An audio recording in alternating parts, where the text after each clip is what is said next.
ഈശോമിശിഹായിൽ പ്രിയപ്പെട്ടവരെ, നമുക്കിന്ന് 39-ാമത്തെ സങ്കീർത്തനം ധ്യാനിച്ചാലോ? മനുഷ്യൻ്റെ പ്രത്യാശയെക്കുറിച്ചാണ് ഈ സങ്കീർത്തനം പറയുന്നത്. 13 വാക്കുകൾ.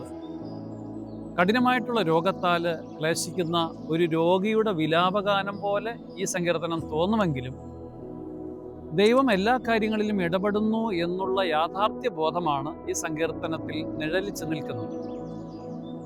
ജീവിത ക്ലേശത്താലും രോഗത്താലും ജീവിതം ഒരു സഹനമാണെന്ന് കരുതുന്ന ഒരു മനുഷ്യൻ്റെ അവസ്ഥ, അങ്ങനെ കരുതുന്ന മനുഷ്യനോട് ദൈവം നൽകുന്ന ഒരു ഉത്തരമാണ്.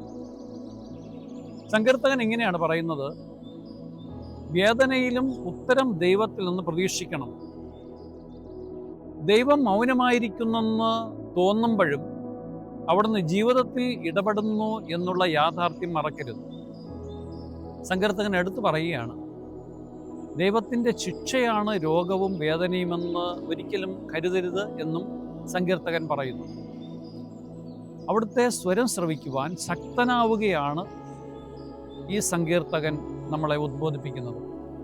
നിഗൂഢങ്ങളായിട്ടുള്ള ദൈവ പദ്ധതിയിൽ മനുഷ്യൻ്റെ എല്ലാ ചോദ്യങ്ങൾക്കും ഉത്തരം കിട്ടുന്നില്ല എങ്കിലും സ്വയം സമർപ്പിക്കുന്ന മനുഷ്യന് ദൈവം തൻ്റെ സഹായം നൽകും.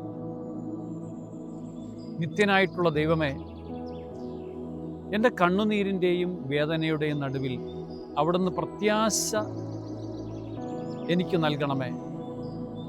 അവിടുന്നിൽ പ്രത്യാശ അർപ്പിച്ച് ജീവിക്കുവാനായിട്ട് എന്നെ പ്രാപ്തനാക്കണം.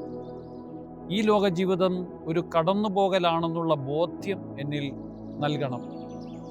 എന്നിട്ട് ദൈവത്തിൽ ആശ്രയിച്ചുകൊണ്ട് ജീവിക്കുവാനായിട്ട് ഞങ്ങളെ പഠിപ്പിക്കണം.